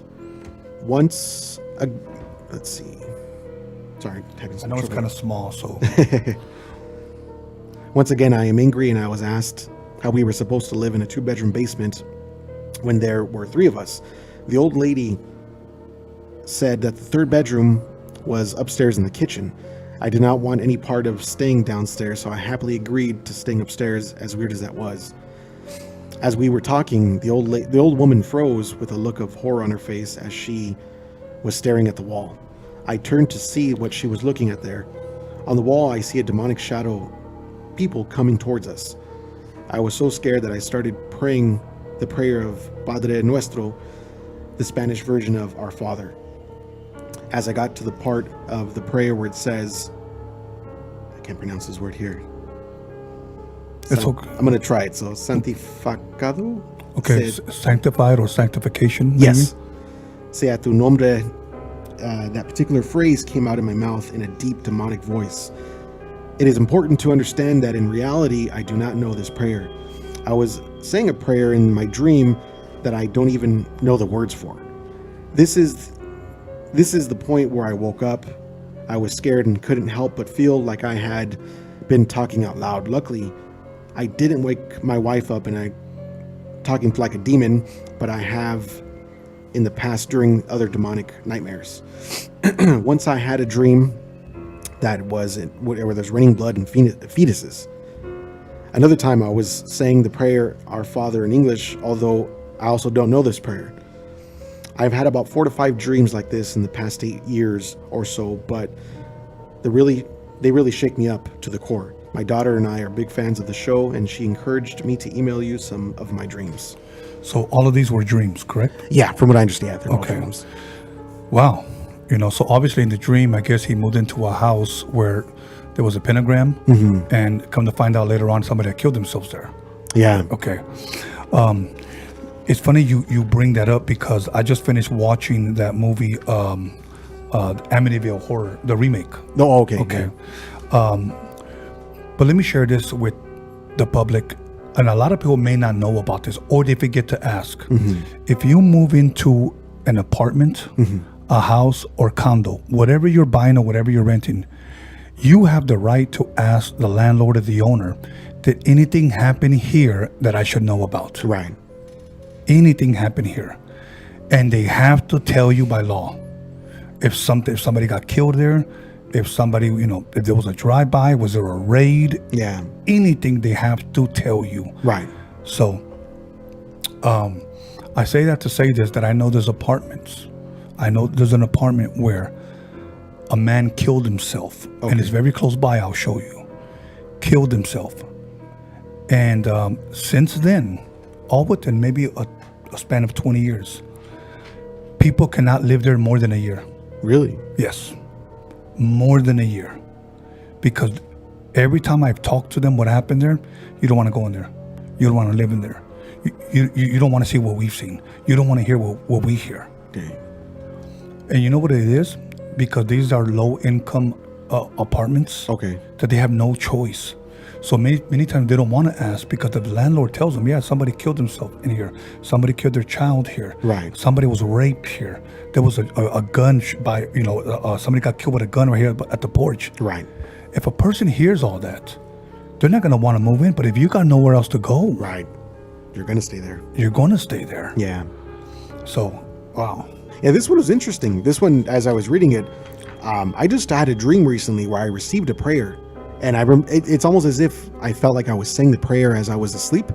And the prayer, I remember a few words from it. I've never heard of it before. It was given to me in a dream. And that reminded me of this. That was interesting. Okay. This one is Natalie Portillo or Portillo. I hope I didn't butcher your name, so my apologies. Nancy. My story begins when I was a kid and I played the Ouija board. I didn't know what I was doing at the time. The last time I played it didn't move, and when I moved my hand, it would move. So let me read that again. The last time I played with it didn't move, and when I moved my hand, it would move. Long story short, I was cussing out at the board and the response was that something bad would happen to me. So she had her hand, I'm assuming, on the board. It wouldn't move. So when she moved her hand, it moved. Okay. I guess she started cussing at the board, and the response was something bad was going to happen to her. Okay, so it says, fast forward 4 years, I'm 16. One night, I snuck out to go hang out with friends, and when I came back, I was on the bed on my phone. My door would squeak every time you'd open it. It was well as the hallway floorboard squeaked. Okay, so the door would open and I guess the floorboard would squeak. So my door opens a little bit. I'm thinking it was my brother, and I said, close the door, and I kept saying his name, and the door shut. I hear footsteps going up and down the hallway. It stops at my door and it opens up again. This happens a few times. I got scared and I tried to ignore it until the last time it opened up all the way. I hid underneath my covers and my bed started to shake. And then it said in parentheses, my bed was just a mattress firmly on the ground, not on a box frame or nothing. I was scared and I couldn't say anything. So I got the courage to get up, turn on the lights and scream for my mom and woke everyone up. However, before this happened, the same day my stepdad was home alone, he said that some nicely dressed man, oh wow, here's the nicely dressed man in a suit, knocked on the door, and he said he seen him through the peephole, and when he opened the door, no one was there. Ever since me and my brother played the Ouija board, I've always seen things and felt certain energies, even in people. But when I got blessed and have a better relationship with God, all these things stopped. So she had seen things stop. Yeah. I'm sorry this is long. There's a lot more hold to the story, but I try to give it to you, I guess, as much as possible. I have a lot more stories as well. So Natalie Portillo. So once again, thank you for sharing. Everybody, thank you for sharing. I had one more, and I don't know what happened to it. I'll get to it next week. But this one obviously started playing with the Ouija board. I've always said this, and we covered this, I believe, on episode 1, that you don't want to play with the unknown, with the supernatural, which I would call that demonic. You don't know what door you're opening. You can open up a portal, a door, where something from the other side can walk in. Yeah. And obviously, they opened the door. Yeah. And according to her, since she was blessed, possibly somebody prayed over her, the door closed, at least in her life. But she started witnessing these things, started experiencing these things. And isn't it funny that her stepdad saw a man nicely dressed, Yeah. open up the door, and he's gone. It's very, very weird, and we can connect the dots with so many stories because many of these stories are similar. Yeah. You know, but the footsteps, I've heard many stories. The shadow people, the well-dressed men, the Ouija board. You know, so many things that a lot of people play with, and I encourage people, do not play with it. Yeah. Do not play with it. Somebody wanted to give me a Ouija board. They said it was an old Ouija board just for the table as a prop. I said, don't bring that here. Yeah. Don't bring that here. I'm not going to play with something and me think it's a joke or like nothing's going to happen. I'm sorry. When you start seeing shadow people, your bed starts shaking, Yeah. or people are knocking at your door and opening your door. I mean, these are not things that you're just not hearing. Now these things are starting to touch things in your house. Yeah. Sooner or later, they're going to start touching you. Yeah. So, Yeah, you've welcomed it in by accepting that item, whatever it is, a Ouija board or a book or something. you know which movie carries a lot of truth, I believe? Paranormal Activity. Yeah. Especially part 1. Because at first it started with noises, okay? And then it started with shadows or whatnot. Yeah. Then it started with the door opening. And then it started with physical, where he started to drag them out of bed and stuff like that. Yeah. Eventually, that's where it goes. Yeah. And if this girl would not have gotten blessed, if that's what worked for her, you know, maybe you don't know what would have happened. Right. You know, what would have happened. But anything, brother, that you want to share or you want to touch on that maybe we didn't? You have another story or anything you want to? Yeah, I think one of the topics that is really interesting to me, but I've never heard anything that was really like strong evidence up until recently, is exorcisms. Exorcism. Yeah, it's something we hear about all the time. And this involves family, and I got to leave certain names up just because if they're listening, they're going to get super mad at me. I'm going to get sucked. But I've heard from family members that one of my very close family members went out to up north, and this was some type of retreat for church. And what was really the reason for the trip was to perform an exorcism on a little girl. Wow. And I heard when this person got back that this little girl she had, supernatural strength. She was speaking like a man, like a deep manly voice. And the person that told me is like, I believed everything this person has ever told me. Very truthful, reliable, no BS. But that's probably one of the best and closest stories that I've ever received about exorcisms. Wow. Yeah. Well, eventually I'm going to bring somebody in that, I don't want to say the word specialized, but has a lot of experience in that. And people that have heard this Freaky Tales podcast know that I've shared stories where I've witnessed people being delivered from demonic beings that they were possessed by. And but I know this one individual just hasn't given me a date, and he said, "Sure, I'll come on there and I'll share." And many of them said it all goes back to them practicing the occult. Yeah. Whether it's now, this is what he said. These are not my words. Whether it was tarot card reading, whether it was palm reading, whether it was what we call santeria or brujeria, whether it was Ouija boards, it always comes from something like that. Yeah. And then it just gets darker and darker and darker. And they say that these people eventually think, if I just stop practicing this, it'll just leave me alone, and it doesn't. Yeah, door's already open. The door is already open. Yeah. So I warn people, do not mess around with that. Yeah. Do not mess around with that, because you don't know what door is going to be open. Because look, ultimately, especially if you live by yourself. Yeah. Especially if you live by yourself, any little noise can terrify you. Yeah. Can you imagine being asleep and then all of a sudden you hear your door just squeak open? That'd be terrible. I'd be running out of the house. Yeah, but you're by yourself. Yeah. But this person said that they couldn't even move because they froze. Yeah. And it goes back to what I was sharing earlier, how many of these prophets and apostles, whenever they saw something, they froze and fell dead on their face. So the difference is that these angels said, fear not. These, whatever they are here to torment you. Yeah. They're here to torment you. And eventually they'll just scare you. for whatever the case may be. Yeah. But eventually they're going to start getting physical with you. Right. And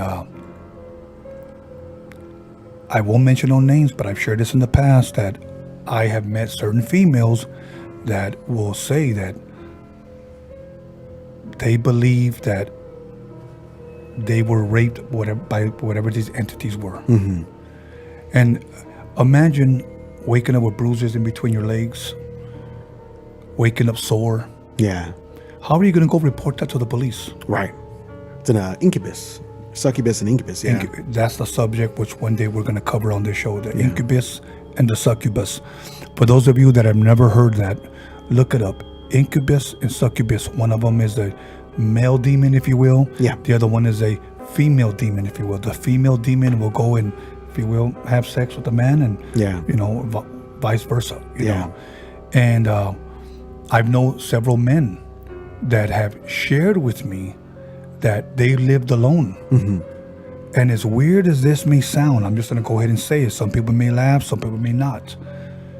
But they've been woken up, and they've literally felt like if a female was sucking on them. Yeah. And now, these certain individuals that share this with me don't even know each other. Right. And they have the same story. There's got to be something out there. Yeah.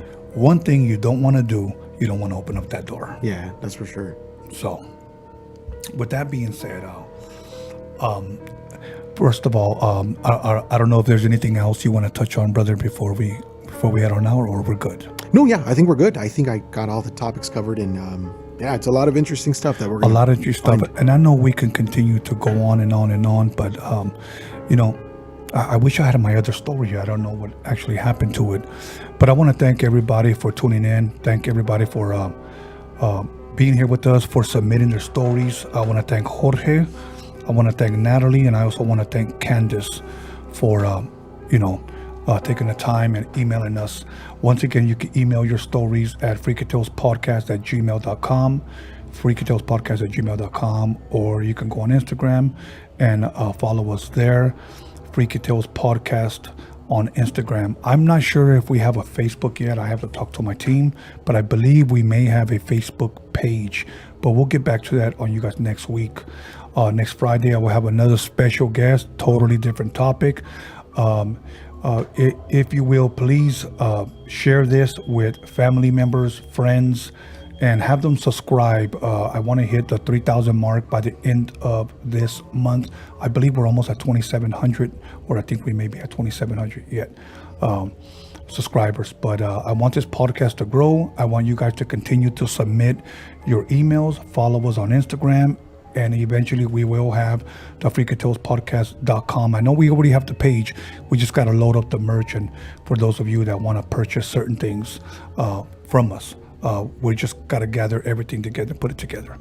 But other than that, once again, last week we were not here simply because my partner was feeling a little ill, and I said that his health comes first. And I've received a lot of positive comments that people were saying that they missed it, they love it, and then there was a lot of negative comments.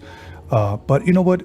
Those things doesn't bother me because for what I do, you got to have thick skin.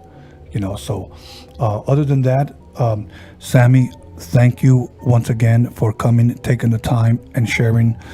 We greatly appreciate you here. You're always going to have an open door.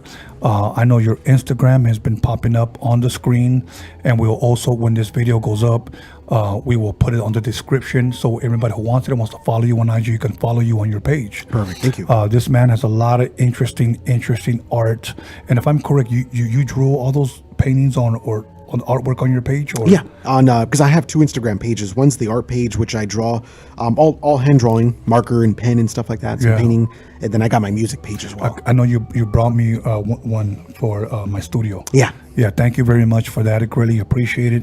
And once again, whenever you want to come back, let us know. He's also a musician, so make sure you guys give him a follow on Instagram and support him. So once again, thank you. We will see you next Friday with the all new special guest, and you're gonna love what I have in store for you guys.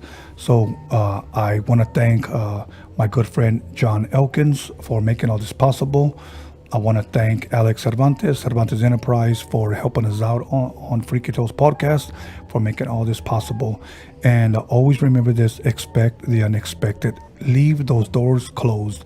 Do not open it. You do not know what is behind on that other side of that door.